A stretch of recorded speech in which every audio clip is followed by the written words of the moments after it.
Moi, je ne m'adresse pas au pouvoir. Nous l'avons dit que pour nous, il s'agit de construire un nouveau rapport de force. Pour construire ce nouveau rapport de force et pas m'adresser au pouvoir, je dois m'adresser à l'opinion publique en général, aux acteurs politiques et sociaux, si je veux réellement construire ce rapport de force. Mais je ne vais pas m'adresser à l'opinion publique pour leur dire je n'ai rien à proposer. J'ai des choses à proposer. Je propose une institution d'une instance indépendante pour la gestion des élections pour donner sa souveraineté aux citoyens algériens. Je propose à ce que le débat sur la révision de la question de la Constitution associe tous les citoyens parce qu'il concerne d'abord et avant tout le citoyen. Je propose à ce que la police politique ne se mêle plus de la gestion des partis politiques. Là aussi, j'ai quelque chose à dire. Je propose à ce que le chef de l'État organise rapidement une élection présidentielle anticipée sous la gestion d'une instance indépendante. J'ai des choses à proposer. Pourquoi je n'ai pas de choses à proposer? Moi, je soumets ces solutions, parce qu'en réalité, c'est des solutions, à débat devant l'opinion publique. Si jamais il y a dans l'opinion publique une idée intéressante, je vais la reprendre, c'est mon rôle de la reprendre. Je ne vais pas considérer qu'à partir du moment où une proposition ne vient pas de mon parti ou bien ne vient pas de l'opposition, elle est nulle et non avenue dès le départ. S'il est intéressante pour le pays, au contraire, j'essaye de lui donner un peu plus de d'assistance et la renvoyer encore ici aux citoyens. Donc la proposition de consensus national reste vague comme elle reste très vague, mais surtout c'est important de signaler que nous, on s'adresse à l'opinion, aux citoyens en général, et eux, puisque Sultani le confirme, ils s'adressent au pouvoir, ne sont pas du tout sur la même démarche. D'accord. Alors, je rebondis sur la deuxième question du confrère d'Al-Khabar avant de revenir sur le troisième chapitre. La question que tout le monde se pose justement, est-ce qu'aujourd'hui le pouvoir est disposé à écouter, à discuter avec l'opposition représentée par la CNLTD, dans le même sillage de la deuxième question? Il faut savoir que le pouvoir algérien sait qu'il n'a pas le choix. Mais son problème, c'est qu'à chaque fois, il a essayé de polier les propositions de l'opposition. Donnez-moi l'explication pourquoi, au niveau du gouvernement algérien, de tout temps, et depuis l'arrivée aussi de Bouteflika, il y a des partis politiques qui n'ont aucun poids dans la société, souvent qui n'ont même pas de députés, qui pourtant sont organisés de manière frauduleuse, sont membres du gouvernement.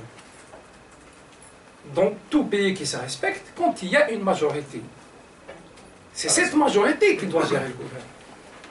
Si effectivement il y a une majorité insuffisante, quand on se retrouve dans les moins 50%, on cherche à composer par un autre parti politique pour avoir plus de 50%. Nous ne sommes pas dans cette situation en Algérie.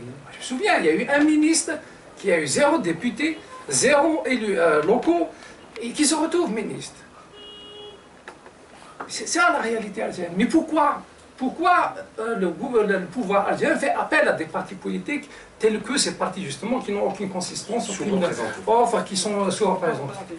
Il veut envoyer toujours, l'arrière-pensée, il veut toujours envoyer une image à l'opinion d'un gouvernement de consensus, d'un gouvernement pluriel.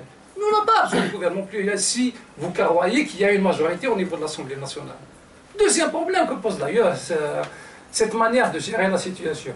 Vous remarquerez que quand il y a une élection, on a comme adversaire le FLN et le RND. Mais dès qu'il n'y a pas d'élection, on ne les a plus comme adversaire. Parce qu'ils ne gèrent pas. Ils se retrouvent dans des élections, ils peuvent dire qu'on n'est pas responsable de la gestion du gouvernement. Donc il est temps d'accepter l'idée de l'institution d'une instance indépendante parce que ça va régler beaucoup de problèmes. Celui qui gagne les élections doit gérer. D'accord. Et s'il a plus de 50%, il doit gérer seul. D'accord. Alors le troisième volet de la question du confrère d'Al-Khabar, la contradiction qu'on remarque aujourd'hui entre membres du gouvernement sur l'austérité, sur les gaz de schiste, etc. Non, d'abord le plus important à dire sur ça, c'est qu'ils ne sont pas convaincus que l'exploitation du gaz de schiste va régler le problème. Déjà, ils n'ont jamais été convaincus.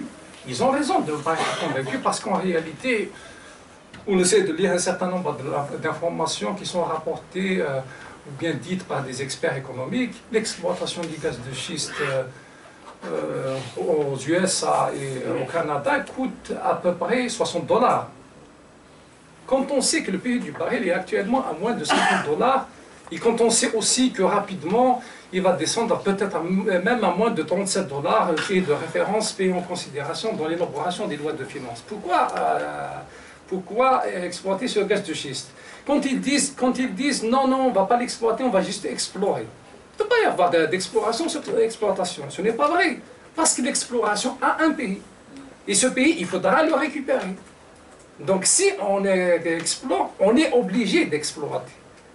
Et plus le problème aussi dont il ne parle pas, c'est le problème de la réserve souterraine. La réserve d'eau, la nappe phréatique. C'est ça le vrai problème. Maintenant, ils ne disent pas aussi que qu'est-ce qui a fait que le prix du baril a baissé beaucoup ces derniers temps. C'est l'exportation du gaz de schiste par les Américains et les Canadiens. En tout cas, c'est une des raisons qui ont fait que le prix du baril a baissé. Si nous aussi, on s'est mis à produire du gaz de schiste, ça veut dire que le pays va baisser encore une fois dans une conjoncture où la Libye a repayé avec l'exportation en hydrocarbures.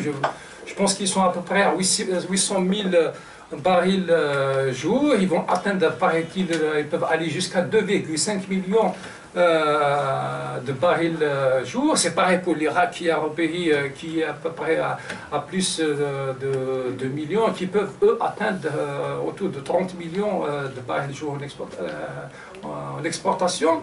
Donc c'est beaucoup. Ils oublient aussi qu'il y a un certain nombre de pays industrialisés dont l'économie s'est affaiblie ces derniers temps, donc ils ne sont plus demandeurs comme avant. Ils oublient parce que quand ils nous bluffent, l'OPEP va décider de réduire sa production pour influer sur les pays. Il ne peut pas influer au niveau de l'OPEP. L'OPEP a perdu de son poids durant les années 70. L'OPEP détenaient autour de 50% de la production mondiale. Maintenant, ils sont à peu près à 30%, donc ils n'ont plus d'influence sur le coût des pays. D'autant plus aussi, à l'intérieur de l'OPEP même, la majorité de ceux qui ont la majorité dans la production, c'est les pays du Golfe. Et on n'a aucune emprise sur ces pays du Golfe. Ils sont souvent sous l'emprise de puissance occidentale. Donc voilà. Le problème qui me gêne et qui gêne le citoyen, mais c'est aussi qui gêne un parti politique pour parler de ce genre de questions, c'est qu'on n'a pas de données réelles.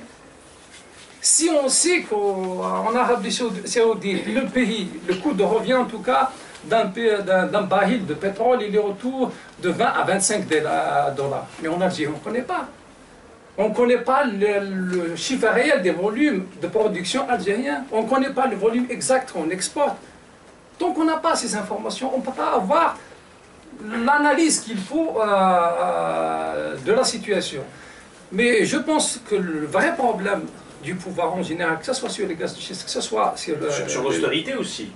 C'est elle qui dit on est en crise, les autres ministres qui essayent de tranquilliser, le simple citoyen en fait, le plus grand problème que pose l'austérité tel que préconisé par le gouvernement, c'est qu'ils veulent faire payer à la population les fautes que le pouvoir a commises à travers sa mauvaise gestion de la situation depuis plus d'une quinzaine d'années. Parce que quand on voit ce qui est annoncé comme mesure d'austérité, nous avons le droit en tant que citoyens et nous devons les refuser. Parce qu'ils doivent nous envoyer d'abord des messages sur des mesures d'austérité qui doivent toucher le terrain de vie de l'État.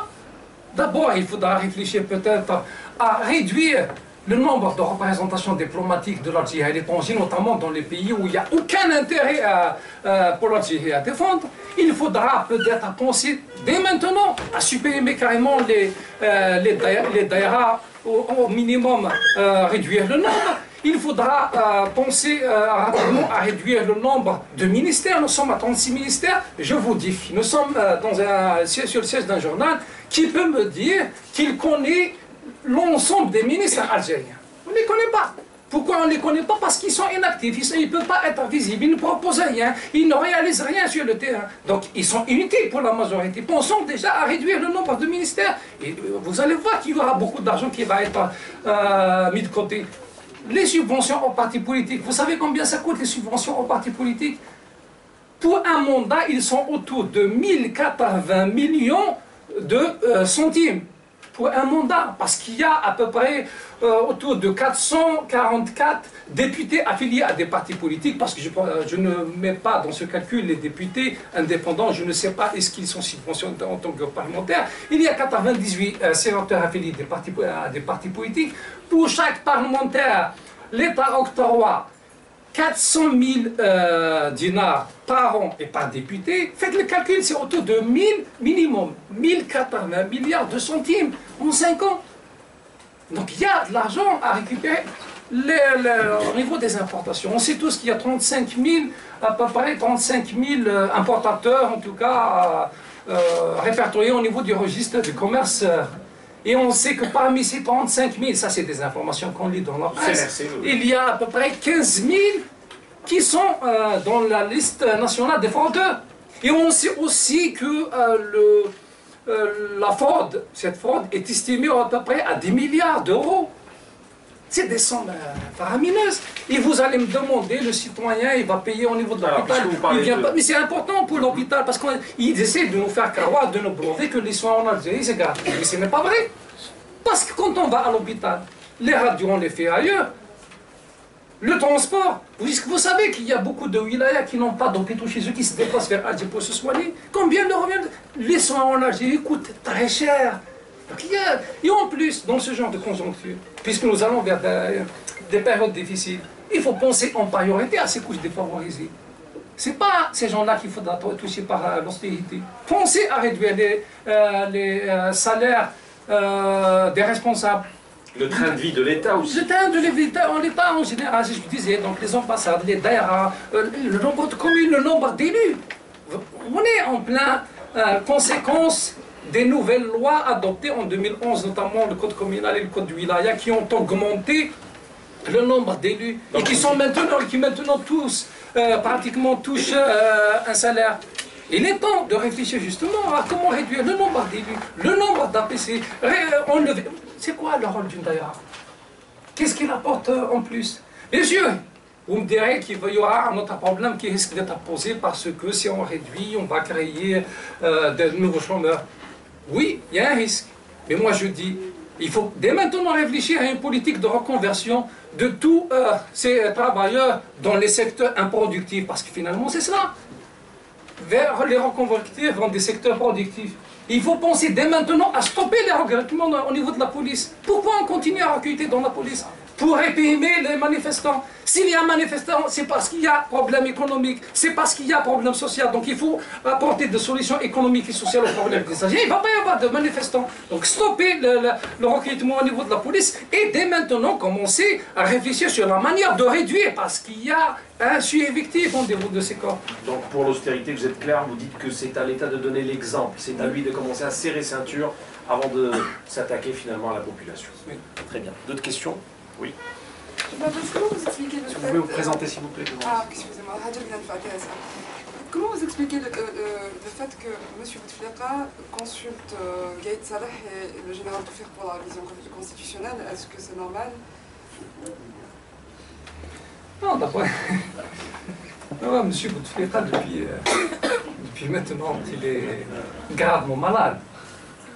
Il est tout le temps à la recherche. Non, il est plutôt à la recherche d'une personnalité, d'un acteur à rencontrer pour montrer à l'opinion qu'il est en activité. Parce que pendant une année, le fait qu'il rencontre Gaïd Salah devient un événement politique en Algérie. Plus grave quand il rencontre Ouyahia, son chef de cabinet.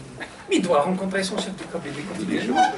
Mais au niveau des médias, on nous présente ça comme un événement politique. Donc, voilà la réalité, voilà à quoi on est réduit. Quand Bouteflika reçoit n'importe quel ambassadeur, n'importe quelle personnalité de passage à Alger, ça, c'est l'humiliation pour l'Algérie. C'est une humiliation en plus.